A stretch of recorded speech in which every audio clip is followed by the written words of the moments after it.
muting myself really fast. Sorry, guys. Hi, guys. We're the homegirls, and I'm excited for this one, actually. So this morning we are going to be talking about all things appraisals. So what is an appraisal? How do we prepare for one? Kind of some myths about appraisals, how to argue an appraisal, what's going on right now with this madness with appraisal gap coverage, and if we need to be working differently or treating things differently. This is going to be an interesting one. This is one that it's hard to not get agitated when talking about this stuff because it can be really, really frustrating, but we're going to try to keep it educational and informative.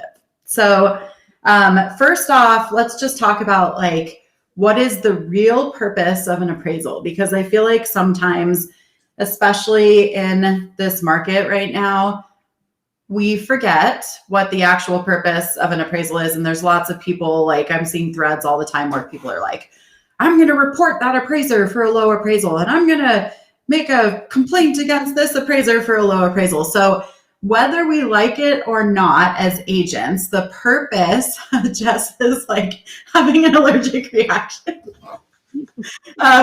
So I'm sorry, I can't. She's allergic to appraisers. So we're live, yay! So the purpose of an appraisal, really, you guys, is meant to protect a buyer and meant to protect the market as a whole from overinflating values. So what happened during the recession is there was a big change to the way that appraisals worked. So it used to be, back in the Wild Wild West and the glory days, that if I was a lender and Kristen was an appraiser, I would be able to say to my team, okay, we're selling this house for $500,000. It's probably only worth $4 million. Let's call up our very best homie, Kristen, and Kristen will tell everybody that the appraisal is in at $500,000 and the appraiser agrees with it, and the value of that property becomes $500,000. So that caused a lot of problems because, as we all know, there were a lot of bad lenders out there that were generating bad loans. But part of this was also appraisers who had reciprocity with lenders for business. And so they were overinflating values on properties via appraisals. So because of all of that, something called an AMC, or an appraisal management company, was instituted. And this is a governing board for appraisals that watches what appraisers are doing really closely. So now the way that the appraisal process works is it's meant to be a totally blind third-party value of opinion. So I'm the lender, same situation, right? And in this case, instead of just calling my best friend, appraiser Kristen, and saying, please give me value on this property, I, as the lender, order the appraisal. It goes to the appraisal management company, or the AMC. The AMC blasts that appraisal order out to everyone in their pool of appraisers, and whoever picks it up first is the appraiser that we get. So there's zero affectation from either side on the appraisal anymore. And this was really meant to stop values from being overinflated. The other thing that it did is scared the ever living crap out of appraisers, right? Because they now have a governing body. They have people who watch what they're doing. There's someone that reviews every single appraisal that they're putting out there. And so they've been really heavily mandated by a big brother or a board to make sure that they're doing the right thing. So it's totally normal as an agent, right, to get frustrated by a low appraisal value. But this is their mission, and they're hyper-focused on this mission because of what happened during the crash. And their mission really is to protect their buyers from buying an overinflated property and to protect the market as a whole from being overinflated. So, yeah, totally. So long story short, basically, appraisers and lenders can no longer talk to each other, period, end of story. If there is communication between the two, it's through the third party, period. You cannot talk to appraisers at all.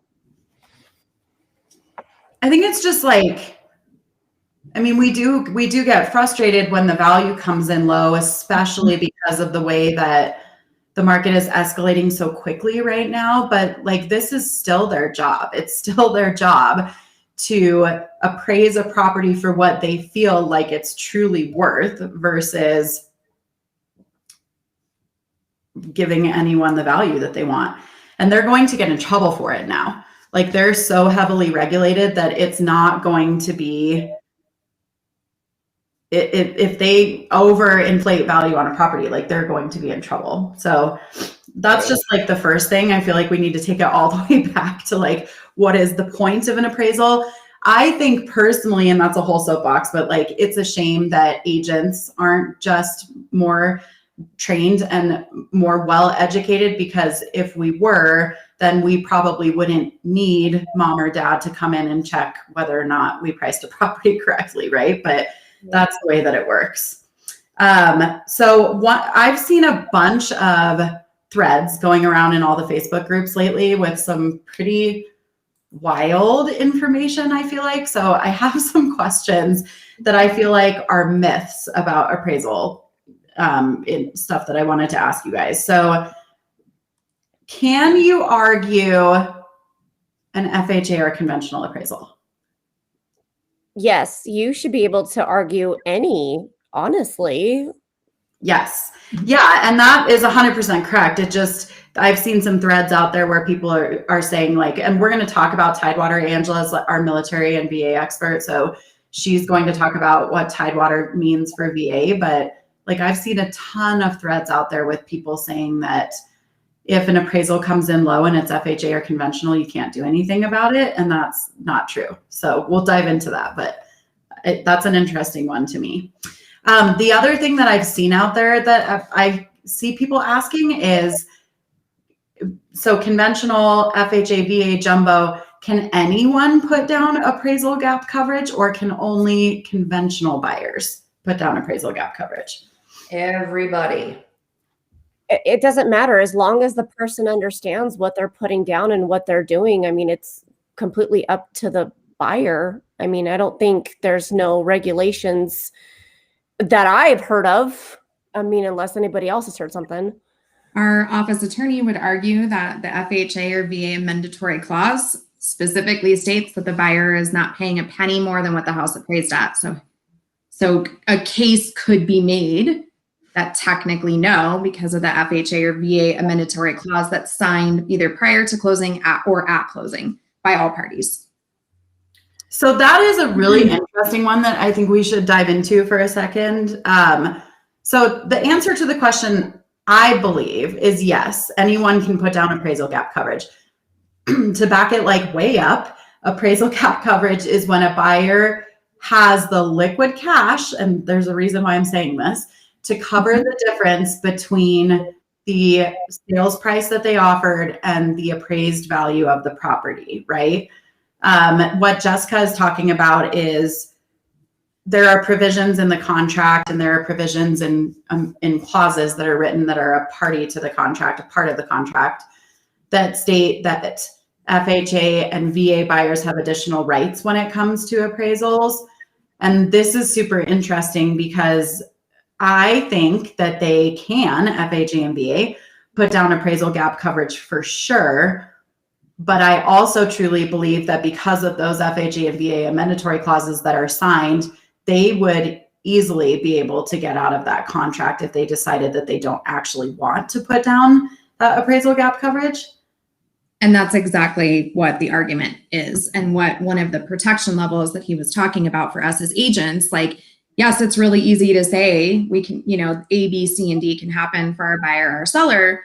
But once we get into kind of like the minutia of what all of these are, they could still get out based on loan termination or even walk at the closing table if they wanted to. And there's really no ramification for the seller. I think that's something that everyone should be aware of. I personally have started countering out, and the four of us are in Colorado, so everyone's contracts are different, but I've started taking out the appraisal termination deadlines and resolution deadlines in my contracts if someone is presenting me with appraisal gap coverage as a listing agent, because I feel like if you're covering it, then you don't have the right to terminate for that reason. Now, a smart agent or a savvy agent or an agent who wants to skirt the, minutia in the contract, they'll come up with another reason for termination if they have to, right? But I feel like that's at least a little bit tighter. Are you guys doing anything? Like, what are you doing, first of all, to verify that these buyers have the actual cash to cover these appraisals? So I call their lender and I ask for their lender to write down not only on their approval letter that they are qualified to buy this house, but that they have personally verified those assets that are in their reserves that they need to make up the difference for the appraisal gap in the event that the house doesn't appraise at contract price. So that's a pretty easy one. I have them send me proof of funds. I think anybody can write anything. They have to send proof of funds at this point that they have down payment, closing costs, and the funds to bridge the gap if there is one. There's to me, that needs to be disclosed to the lender. So the first thing I do is I call up the lender and I'm like, hey, they put this clause in here. Are you comfortable with it? Number one. Number two, do they have the assets? And number three, I call the buyer's agent and I say, can they prove these additional funds? Yes, the lender can prove their down payment. Yes, the lender can prove their closing costs, but can they also prove this gap? And how are you going to prove it? I want to see it essentially before I even present it to my seller, because that's what my seller's going to say. Well, that's great, but where's the proof?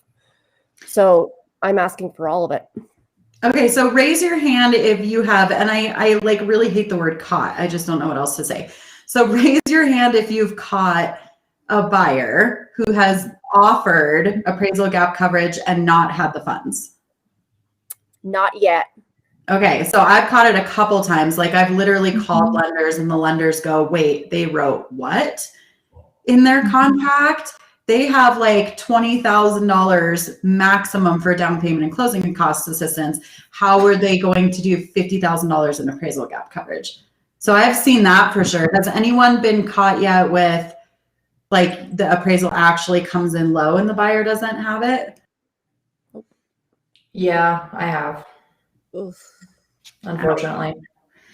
Yeah, and that's kind of the point. Like, we've talked before on our show about what is your value as an agent right now. And the fact that in this market, your value probably isn't that you can put a sign in the yard and sell the house for like $1 billion, because like they could do that themselves realistically right now. Your value is this stuff, right? Like, your value is knowing what this appraisal process even is, knowing how to deal with it, and knowing how to vet these problems as strongly as you can before you get into the meat of your transaction with somebody. I always tell my clients, the deal isn't done until the money's in the bank and the signatures are on the paperwork, because we can vet the heck out of them as much as we want to. And we've all seen, like, if they're going to terminate, they will come up with some very creative reason to do so. And we have no way to combat it at that point. I tell my clients, like, the crazy ex-girlfriend who's like stalking their boyfriend on social media, that's your value proposition right now, right? Like, you get to use all those crazy skills to investigate a buyer now as a listing agent. Like, it's a really bad way of putting it, but it's also the truth. Like, you have to be a private investigator, it feels like right now. Yeah. Yep. It's true. And as a buyer's agent, you need to be taking those additional steps too, to what you're offering them, right? Because that's a big deal too. Okay, let's talk about how we prepare for an appraisal. So the appraisal is happening today at 3:00. As strong listing agents in this market, what do you bring to the meeting with your appraisal? First of all, do you meet your appraiser? And if so, and if not, what information do you bring with you along for that appraisal appointment? I'll go first because I'm probably going to get a little fleck for this. So I don't meet the appraiser. I don't give them any information up front. I will only give them comps if they ask for it. Because if I give them comps and if I give them the wrong comp, for some reason, that is 100% going to be used in their report against me. And that's kind of how I look at it, is it's my value against their opinion. And so if their opinion is they don't need my comps and they're fine coming in at value, but I gave them the wrong comp and now they have to use it in their report, I just made a big mess and now I should be liable for that. So I try to alleviate any liability on me, and I wait, because the majority of what I do is VA. And so I get that opportunity with a Tidewater if the house doesn't come in at value. So I always just let them do their job first. I'm super nice as pie to them, first of all. I make sure that they have everything they could possibly need getting into the house. And I ask them what their preferences are. Would you prefer to have the seller there, not there? Is it okay to have the dog there? That kind of thing. Because I want them to be as comfortable as they possibly can, because it's my job to help get that house to come in at value, even though the buyer is making up this huge gap. I still don't want them to have to spend it. I'd much rather have that house come in at value and everybody keeps that money they've worked really hard to save. So I wait. Yeah, I'll agree to that. I'll second that. I do not send comps. I don't nothing. I do exactly what Angela does. I ask them what they need. I ask them if they want the seller there, if the animals are okay there. I do exactly what Angela does. There are some instances where the appraiser will call me up and say, hey, look, I found this comp and this comp, but I'm having a little bit of issues coming up with a third or fourth comp. Can you show me what you did? And we'll brainstorm, which I like that, because when you go to list a property, I have to think like an appraiser. What houses is that appraiser going to pick at this moment? So that's what I try to do, but I do exactly what Angela does. I do not talk to that appraiser unless it goes through the lender that the appraiser needs to talk to me, or the appraiser reaches out to me and says, hey, I'm having a hard time. Can you help me out here? It's the only time I do it. And I will say I have not had one low appraisal come in the last 4 months, with the exception of one the other day, but we'll talk about that later. So I haven't had an issue. This is so surprising to me. I think we're like a 50-50 split, aren't we? Because I think you and I handle it the same way, and those two handle it the same way. Like, it's kind of funny. We do. So yeah, it's interesting to me too. Like, this is one of the things that I find really funny about real estate, is that it's extremely subjective based on like the agent style and probably how they were trained. So were you guys trained that way, or? No. So I've been in this market since 2004, 2005 as an assistant. And back then, realtors would be like, hey, here's the comps. Let me meet you at the property. The guy that I worked for, he met every appraiser at the property. That was during the crash, guys. Like, it was bad times. It was awful times. But once I got my real estate license and I got in, the rules had changed. You can't talk to appraisers. You can't do nothing. It was harder to get your appraiser's license. Like, they put it in you. You do not talk to appraisers. Like, it was embedded in you. So ever since then, I've been kind of scared to even talk to appraisers because of, I don't want to screw it up. That's interesting. So I've met every appraiser on every deal that I've ever transacted in my career. So I go to the property and I meet them there, and I have a whole packet that I bring with me. So I bring a cover letter that has my client's improvement list on it. So as soon as we get the call for the appraisal appointment, I go to my clients, my transaction coordinator does, and she has them come up with a list of every single thing that they've ever done to add value to that property. I drop it in a template. That's my cover letter. Here's their improvement list and all the improvements that they've made to the property. And then I bring all of my comps, and then I bring any additional information with me that I think will help. And I bring a smile and a cup of coffee. So that's what I do. What about you, Jess? So I used to not do anything. And then I had several appraisals come in low, and then I started handling them differently, which is, coming with a sheet with their improvements, just like you're talking about. I bring copies of all the offers. And then I print off the data from our showing app, showing how many showings we had over the course of the time that it was on the market before we accepted a contract. A lot of appraisers don't want me to meet them there, so I email them and tell them if they need anything to let me know. Since I had low appraisals before, I now believe it's better to play offense than defense, because when you're on the defense, you're extending out closing dates, you're shoveling things around, your seller may lose their replacement home because now we're moving closing dates. I just think playing offense as opposed to defense is a better way to handle it. I will say that maybe Pueblo is a little different, but I will say I know this was happening back in the day with the downturn and everything. There was a lot of fraudulent loans going around and a lot of appraisers and lenders in cahoots, and that was super, super big in Pueblo.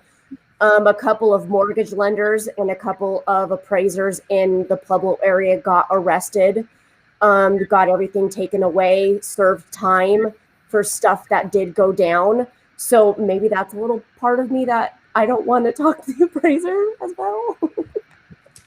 I mean, I just really need an extra couple of days in case more houses close for comps. So I'm like, give me an extra week. Perfect. And I think that that's like fair. Everyone has their process. Everyone does things the way that they want to do things. But I do want to be clear, especially like if we have newer agents watching, there are, like, you are absolutely, as a listing agent or a buyer's agent, allowed to have contact with your appraiser. You Yes. are allowed to meet the appraiser. You are allowed to bring comps. You are allowed to work to support the value. And I do think that this is especially important right now for buyer's agents, because a lot of listing agents out there are just going to say, well, your buyer offered appraisal gap coverage, so I'm not going to do anything. Like, I'm not going to show up. I'm not going to do anything. I don't care, right? And so as a buyer's agent, like, I really hope that you hear you have the right to ask for the appraiser's contact information, and you have the right to work for your buyer, even if you're not the listing agent, just so you're aware. Yes. And I feel like 100% of the time, if you and the buyer's agent are both communicating with the appraiser, it's going to come out a lot differently if it would, rather than if it was just like one of you and you were just throwing out whatever crap you could find in the MLS to throw it to the wall. That's not what you want to do. If you guys are all working together, the three of you, to try and figure out what the value of that house actually is and prove it, I guarantee you're going to have a different experience, and that appraiser is going to probably give you a little bit more courtesy, Right. and probably some more value. Right. So how do you prepare, if you're on the listing side, how do you prepare your sellers, so your clients, for what happens during the appraisal process, whether or not the buyer has appraisal gap coverage? Do you have a conversation with them about appraisal and what happens if it comes in low, and how you're feeling about the value on your property? Yeah, I mean, up front, when I'm pricing the house, and I say, hey, I think if we listed at 400, it's probably worth 400, but we're probably going to get some offers at 450 and 475. And unless they have a major gap with an appraisal gap, we're probably going to be selling it for 400 at the end of the day. So don't get your hopes up. And when we're looking at offers at 475 and 450, we're going to be kind of rating them when it comes to risk. So it might not be a true 475 or a 450. It might actually be a 400 if they don't have any money in the bank to make it up. I mean, I make sure that my clients are well aware of our market way ahead of time. Right. Same. I think you have to have, and I don't, regardless of market, like, I think you have to have that conversation with your clients, right? Because if you've ever been blindsided by a value coming in low as an agent, you know how crazy that feels. Imagine being the sellers who are losing 10, 20, 30, 40, $50,000 and they never prepared for that, right? Right. Yeah. And I think we have a lot of buyers agents too in this market. When their buyers don't have that leverage of the appraisal gap, they're throwing out those crazy wild numbers, right? And they think like, maybe this one will like sneak past the goalie or something, right? Like, hey, if we throw out this wild and crazy number that no one's ever seen on this house, they're going to take it. They're not going to ask any questions. Well, they don't really have any other leverage. So they're doing whatever they can for their clients. So I don't really fault them for that, but that's definitely something that I'm seeing a lot of in Colorado Springs. So I'm sure you guys are too. Same. Okay, so how do you prepare as a listing agent if your buyer has appraisal gap coverage? So different question. Like, so let's say the house, you listed it at 500, you're at 550 sales price, and the buyer has unlimited appraisal gap coverage in your contract. This is a trick question. Here's the trick part.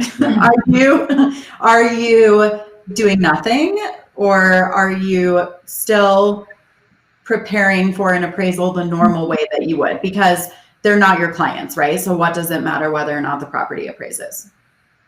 You're doing the exact same thing. I mean, Jess had a situation the other day where upfront, when offering, she was talking to the listing agent about wanting the appraiser's contact information, and the listing agent was basically like, well, I mean, you have appraisal gap coverage, so why am I going to work for you on that, right? So, like, I think this is where cooperating broker needs to come in. If you don't know that the term co-op, which is what you get paid, right? You get a X% co-op, means because you are a cooperating broker with the other side of the transaction. First of all, you should know that. But also, like, I think this is where we become a team, because in my mind, it's negligent to not be working as a listing agent to help the transaction as a whole, whether or not there's appraisal gap coverage. Yeah. Well, you're there. Talk a little bit about like what you do on the buyer's side, like other than just, can I have their information? Like, what will you do to advocate for your client on the buyer side? Ooh, me? Did you say me? Yeah. I do the same thing on the buyer side that I do on the listing side.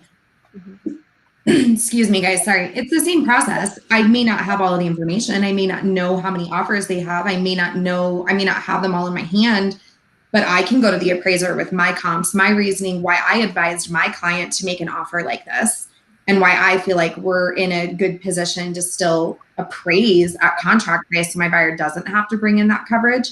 So you can still work for them. And most appraisers are always like, I never hear from the buyer's agent. This is kind of cool. And so you're separating yourself again in the community, not necessarily with your buyer or seller, but other appraisers who you're going to see along the way and you're going to have relationships with. And so I always look at it as an opportunity to build another relationship too. Yeah. There are not that many appraisers. You're going to see the same ones. If you're in this business for any amount of time, you're going to see the same ones time and time again. And they do remember, because you usually have a text thread of some kind. So I talked about this before on the show, but like a month or two ago, I had one where my appraisal came in $40,000 low and the buyer had a $50,000 appraisal gap. So my sellers were completely fine. And in a lot of ways, like, my job was done, their job was done, right? But I spent 48 full hours, like literally didn't touch anything else for 2 days, arguing this appraisal for this buyer who was going to have to bring an additional $40,000 to the table. And yes, I know he put that in his contract. And yes, I know that he had the money, but it didn't feel right to me. And I went to his agent, and I, who is a top producing, very successful agent, and said, do you want to help me argue this appraisal? And she literally sent me a text message that said, I'm busy and he has the money, let him pay it. Right. And I was like, phew. And so I spent 2 days working on it, and I don't know this buyer. I've never had any contact with this buyer. The lender must have made a comment to the buyer through that process about how I was fighting for the value. I got an email from the buyer who said, I can't believe my agent didn't fight for me and you did. I will never work with or recommend my agent ever again. You're my girl from here on out. So, like, why aren't you fighting for your clients? This is crazy to me. Like, at the end of the day, like, yeah, your client understands that they may have to bring that money to the table, but at the end of the day, like, you're there to fight for your client's money.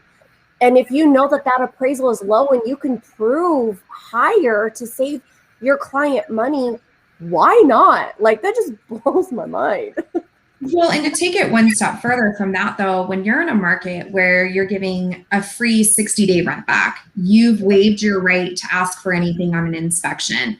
And now you're being expected to put down all this money, nothing about this deal feels good to you as a buyer. And you're stepping into home ownership with this pit in your stomach. And so if I can help in the one area that I can, then I'm going to. I also think that when we work for that for them, they feel valued, right? They feel like they're important. And then the rest of the transaction maybe doesn't feel, because let's be real here, all of our buyers are going, what the, right? Like, I have to give away everything to get a house right now. So I don't know. I look at it like this way, we're stepping into the close of this transaction with maybe a little bit of a better taste in our mouth, and maybe we're a little happier too about what's going on. I also feel like this is a general, like, how do you practice your business thing all around, because this market will not last forever. No market lasts forever. And especially to me, if you're new in this market, or you're new to real estate, right? And you've never been through a crash, you've never been in a situation where you've had to do some of these things. If we aren't training ourselves on how to work for these things, our business will suffer like hugely in the long run when the market turns and we don't know how to do any of these things. Absolutely.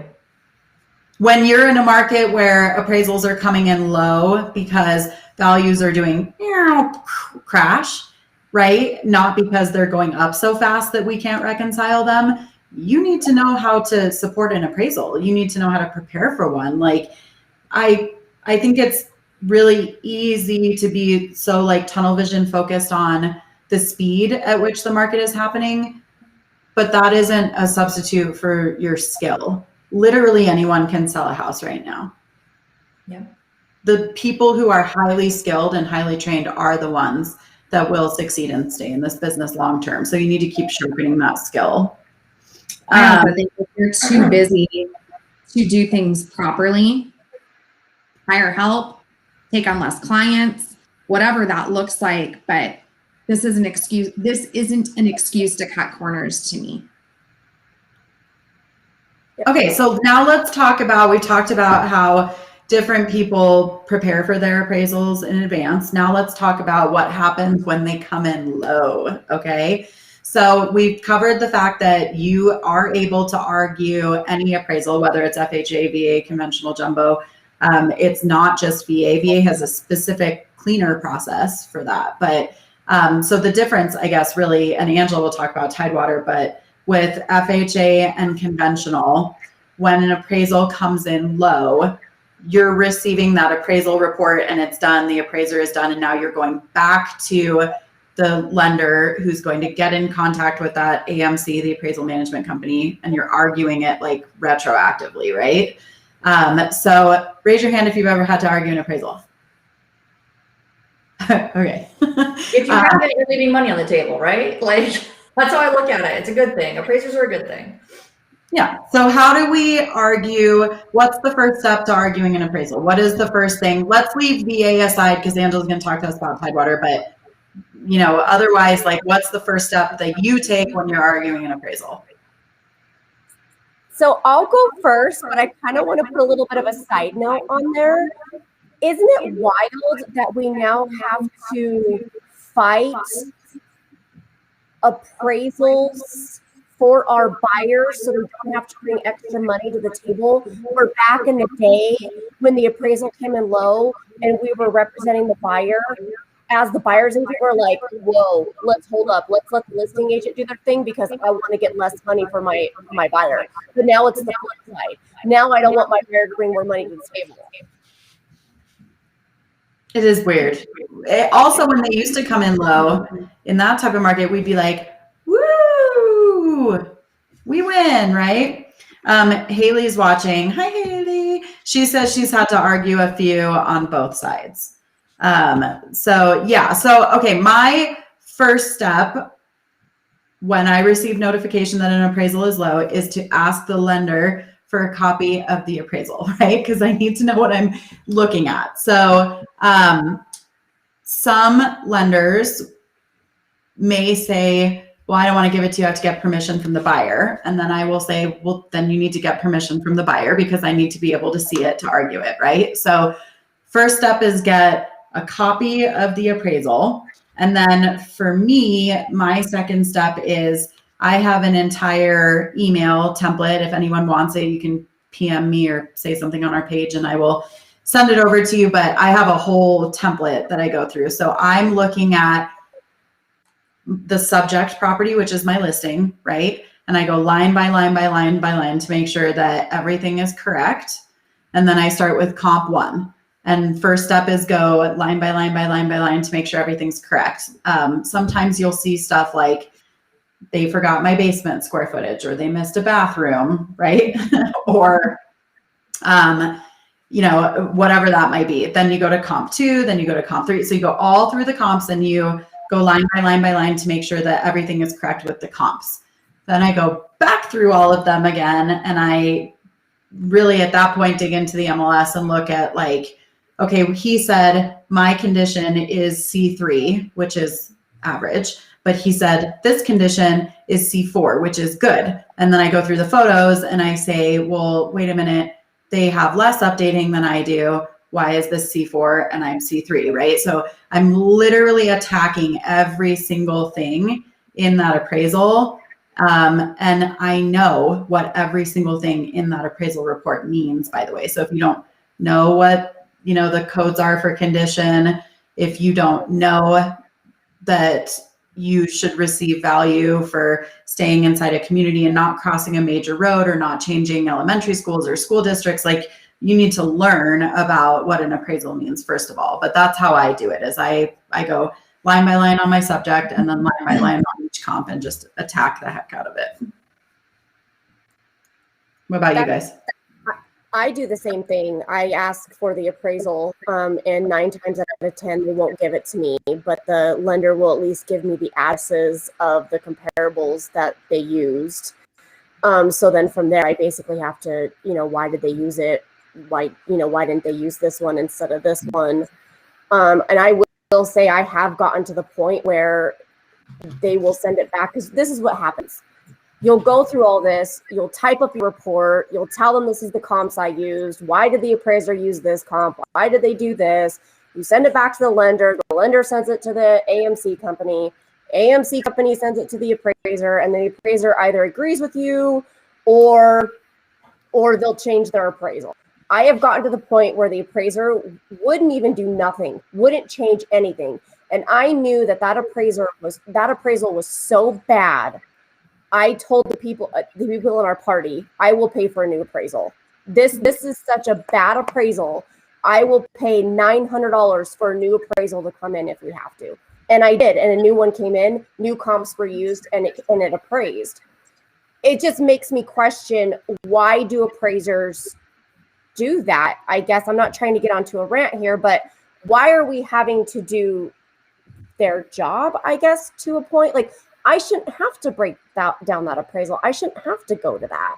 You know what I mean? Does that make sense? Yeah, but an appraiser is just like a realtor, right? Like everybody handles their business differently. Like that's how I look at it. And their job is to protect the buyer. And so they're going to, I don't know. I just look at it like it's a lot like real estate. Like their process and the way that they pull things is probably similar to how we do it. It's their opinion of value. The value. I mean, that's just it. Like opinions are like, what, everybody, Mm-hmm. Yeah, I mean, that's why we have 2 different appraisers doing the same appraisal and they'll come in at different values. Like it is what it is. Our job is to help support what we've sold the house for. That's it. Mm-hmm. Exactly. And by the way, National Association of Realtors says that less than 2% of appraisals are reversed or value is changed, just FYI. So it is not common, but I have definitely had it happen multiple times. And I don't care whether it's common or not. It's your job as a listing agent and as a buyer's agent, in my opinion. Anyone else have any like special tips or tricks on how they argue these things? I do, but mine's on the VA side. Yeah, teach us about Tidewater. What is Tidewater and how does it work? Why did they pick that word? Right, no one knows what the word means. I don't know why they chose that. I mean, it is what it is. So it's called the Tidewater Initiative, or they're calling Tidewater for short. So if you hear that, that means the appraiser's having problems coming to the value that you guys are under contract for, and they're asking for additional comps, they're asking for additional help. So what do you do on a VA Like everyone freaks out because VA appraisers always come in low. Well, I mean, it's any appraiser. The VA appraiser is probably also a conventional appraiser. So, so what happens when they come in low? What can you do?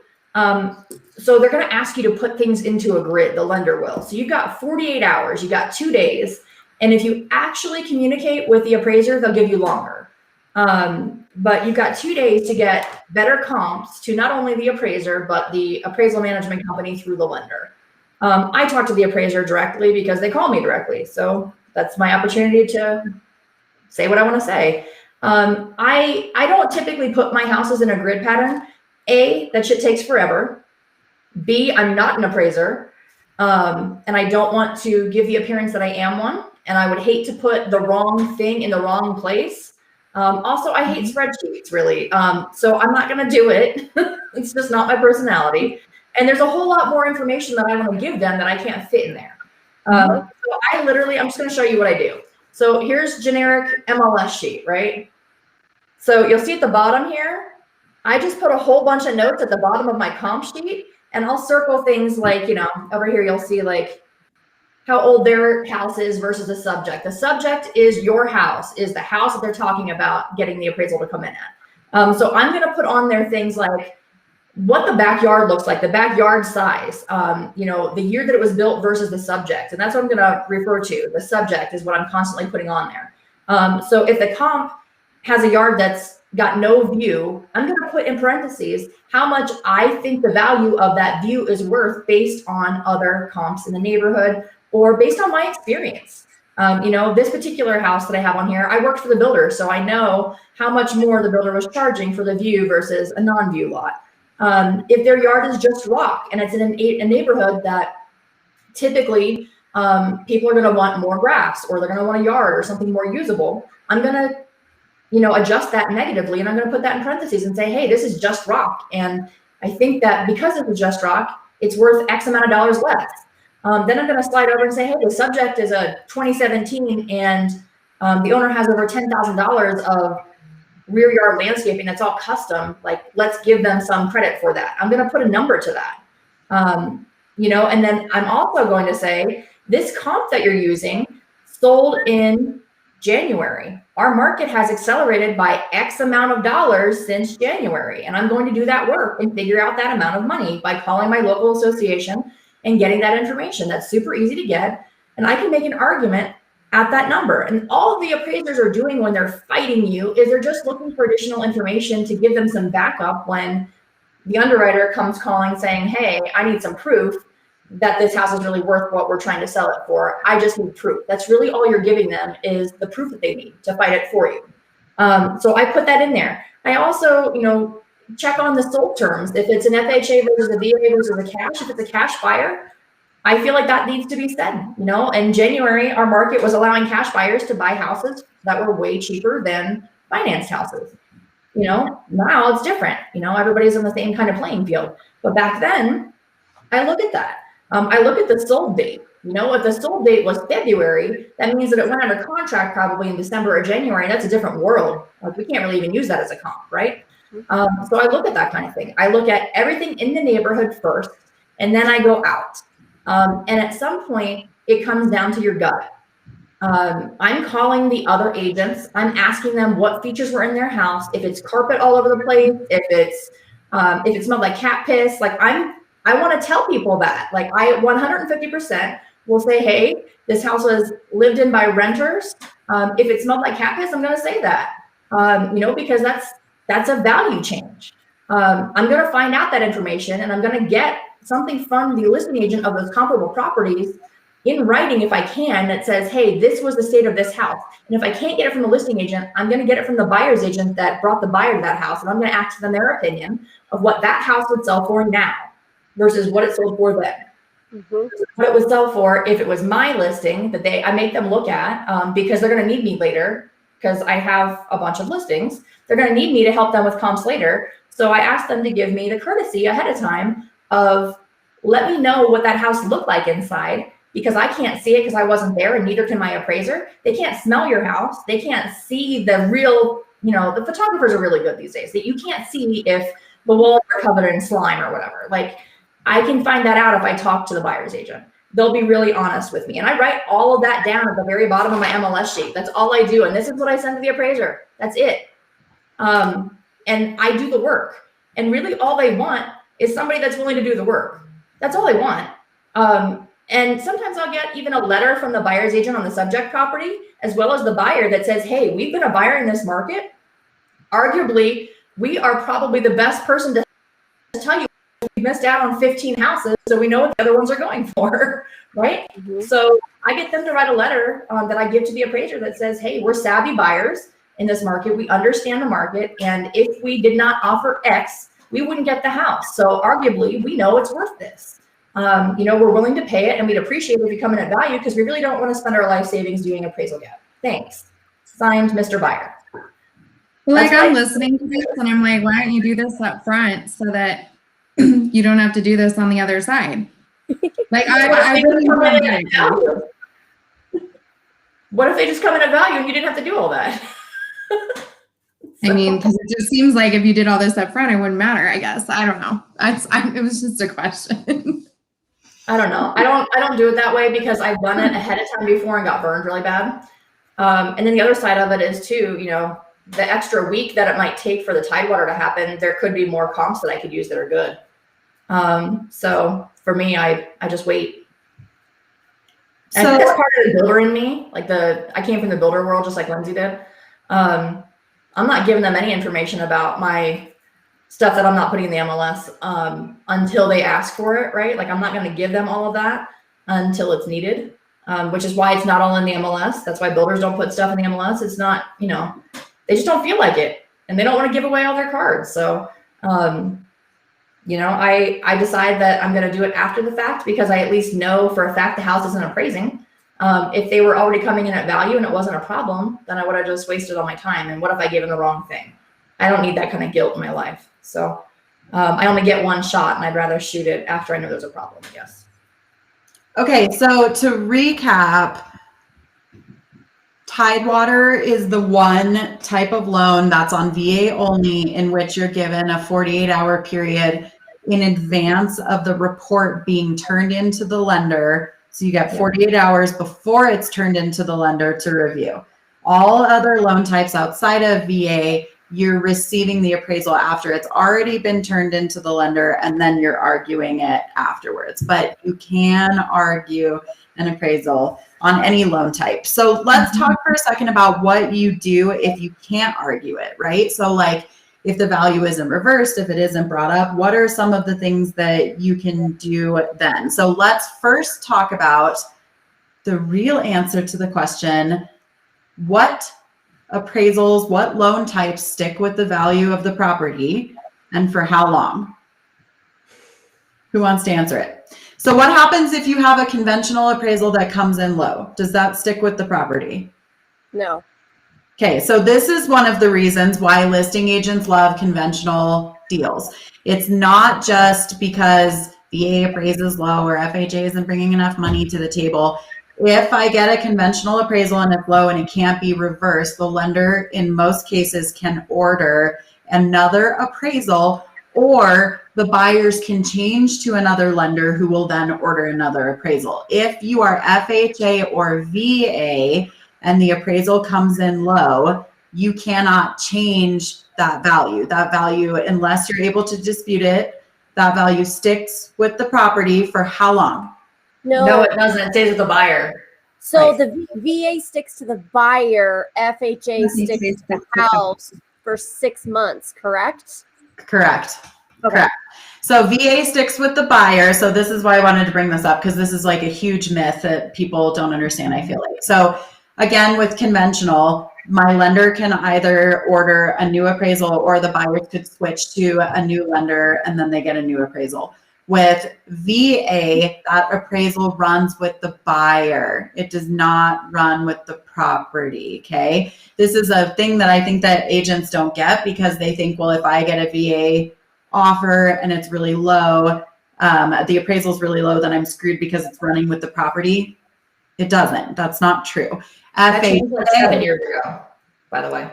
Correct. FHA does stick with the property for 6 months. So that means If my list price was 500 and my value came in at 450, any buyer who pursues FHA financing at that point is stuck with that $450,000 value. So what do you do if that happens?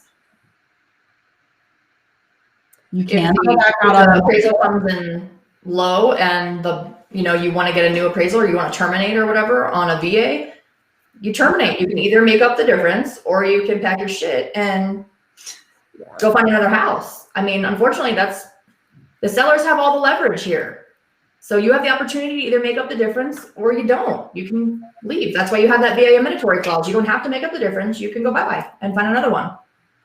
That's your opportunity.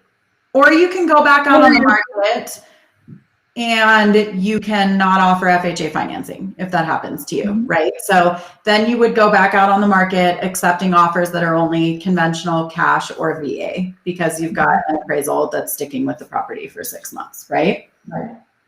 And that education process, I don't know what it is, but for whatever reason, a lot of realtors have no idea that VA appraisals do not stay with the property. And I tell you every day, I swear I fight this. And I have to go through the VA's guidelines and send them a copy of it so they can see it. They still don't believe it, but they can see it that way. Because inevitably when you see conventional and cash financing only in the MLS, usually it's because that agent thinks that appraisal will stay with the property when in reality it doesn't. And so there's education that has to happen. But it only stays with the property for an FHA buyer, right? So it doesn't stay with the property for everybody. So real world scenario, I've had that happen many times, right? You can't argue the FHA appraisal and it is stuck with the property. So then when you go back out on market, you need to not be offering FHA financing because you're just going to get stuck with that same value again. One of the things that I think we should talk about is appraisal waivers, right? Because I think this is huge right now. So I don't know if agents all know this, but first of all, you should be working with your preferred lender as much as possible, right? Because they're going to help you with these things. But a lender right now for a conventional loan, regardless of the amount of down payment money, can sometimes, depending on the buyer's credit file, offer an appraisal waiver, which means that no appraisal happens whatsoever at all. So I think it's really smart right now if you're working with conventional buyers to always be talking to whoever the lender is before offering to say, could you give me an appraisal waiver? Because in that case, you could go in and offer unlimited appraisal, beat everybody, right? And your buyer doesn't have to bring any additional funds to the table regardless of what happens because they got a waiver and they don't have to have an appraisal at all. But that you cannot, there is no appraisal waiver for FHA. And I don't think that there is for VA, right? No. So no, I think it's just conventional. Yeah. Okay, let's talk real quick about desk reviews. So this is the other thing that's rampant right now. So yay, you get value. It's a miracle. Everybody's celebrating. And then 2 days later, you get an email from the lender that says, just kidding. Our underwriter in North Dakota has decided that she doesn't like the value and it doesn't fall within whatever on her computer metrics. And so she's going to challenge it with a desk review. What is a desk review and what are we doing about it? This is I real. think we let desk handle this one. Yeah. This is all I'm dealing with this currently. We got value, appraiser did his job, I did my job, and the underwriter, who's located in North Carolina, has decided to question everybody. So we had to send, it's a brand new build community. This is the first resale in there. She wants more comps. So I had to send a detailed email explaining to her why there isn't more comps and why the appraiser didn't send more comps based on the neighborhood. And then I pulled every single property that's sold in there and I sent it through I printed off the piece of paper from the assessor's website to show her, there is no MLS comps, but here's the assessor office comps. And there's still question. And the appraiser just sent in more comps with the same rationale that I sent in. And she's still demanding more comps. So the email this morning was, we can't create comps. What would you like us to do? So she wants us to pull comps from the neighborhood across the street that we've explained to her is 30 years older. So then she asked us for a different neighborhood. Well, the other neighborhood around it is a multi-million-dollar like farms on acreage. Like they're not comps. So we're literally fighting with an underwriter who's never even visited Denver, who's questioning everything and won't take our answers right now and move this along. If I was in your position, I'd be talking to a manager. I would be that Karen. I would be Karen. Karen, I want to talk to your manager. If we don't get an answer by today, that's going to be the next step. And the problem is we can't change lenders because it's a knock deal. So this is something really fast, like everyone who's trying to go non-contingent with their buyers and utilizing knock. This is the 7th issue we've had on appraisal with knock because they're trying to protect their investment and they're questioning everything everybody does. So had I known that it was going to be this difficult, I don't know if we would have taken a knock deal. Oh, that's so awful. We can't change lenders. Like that's not an option for us. So let's talk about why this happens, right? We talked about what the mission of an appraiser is, like what the purpose of that appraisal is, why they're so strict on giving value.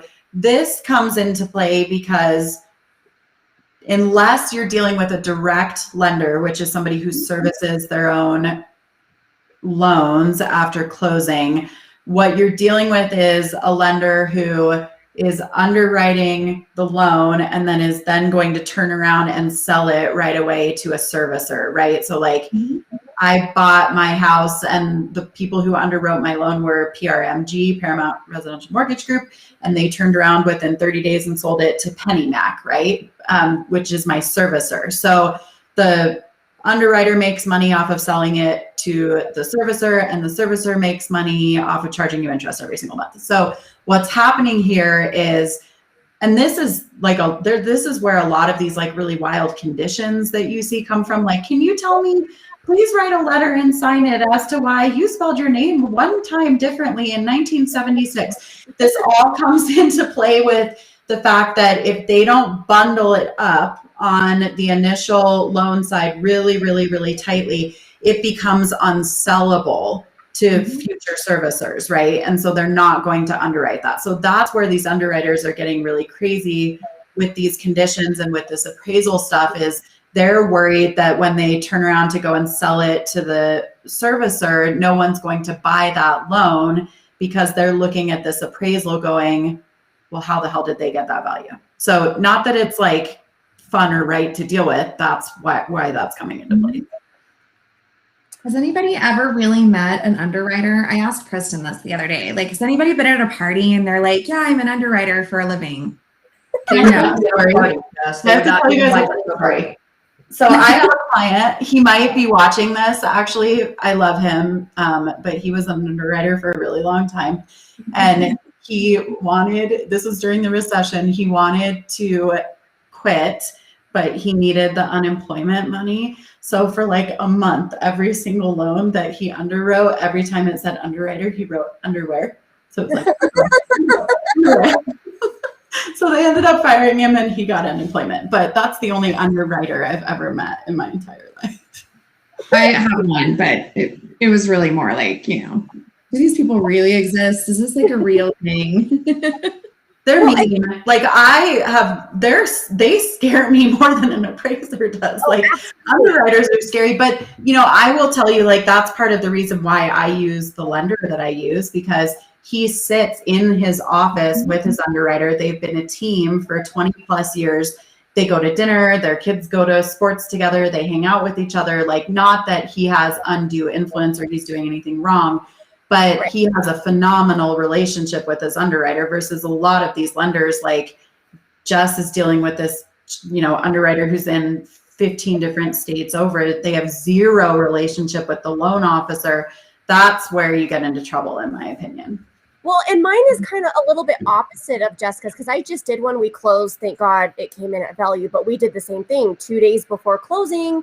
Underwriter is like, whoa, pump the brakes. The price per square footage here is crazy. What's going on? Now, the mortgage company that was used is a little mortgage company here in Pueblo. They're very well known. They've been in business for over 40 years. So everything is in-house. So of course their underwriters are from Pueblo and they're small knit. And of course, they're going to be like, well, why is this neighborhood going for this much? We argued it. We showed them what we were, why it's this price, what happened. And they came to, but it's kind of the opposite.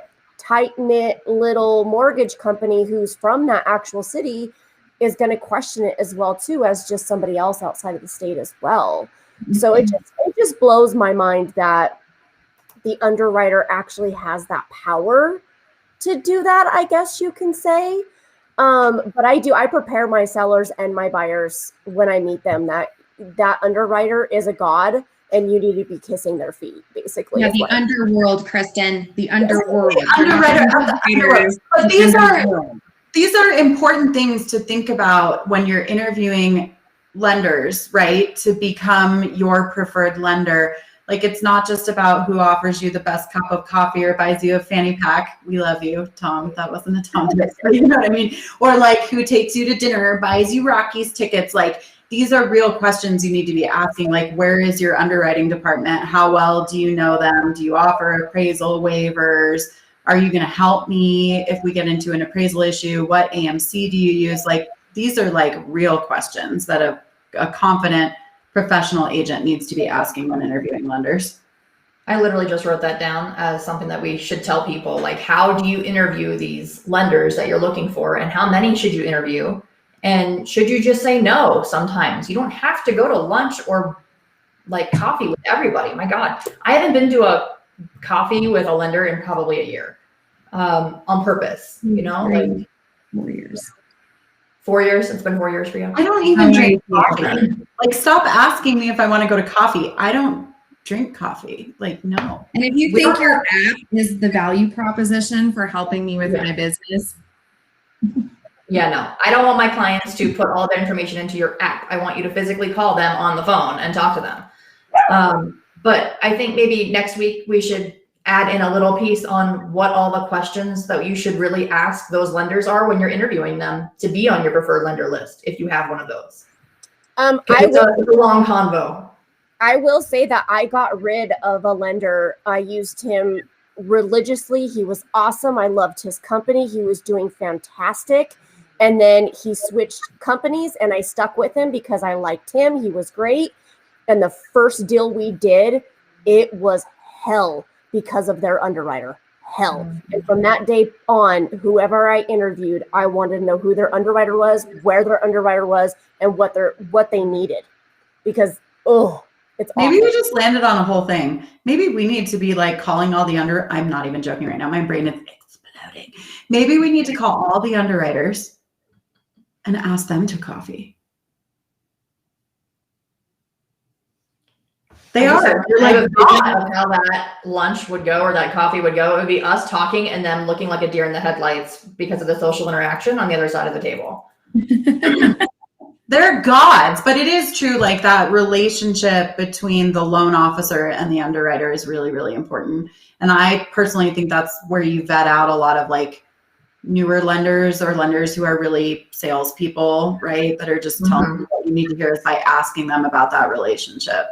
Well, and it really goes hand in hand. Like, when a lender comes back to you and tells your buyer, look, we need to redo this or we need to repull this because I know exactly what this underwriter is going to say. That's when you know you have a good lender as well, because you know what that underwriter is going to say. So if you have a lender that knows how the underwriter works, you're going to be good. 100%. Well, thank you guys so much for hanging with us today. That was super fun. Just a reminder, follow us on all the social channels out there. We are trying the TikTok, you guys. We are. Follow for fun because it's very interesting. Follow for a good time. But we also drop a podcast episode every Monday, and we are going to continue doing this live. So thank you guys for watching with us. Next week, we'll be back on Tuesday from 10 to 11 discussing more May market mayhem. We love you guys.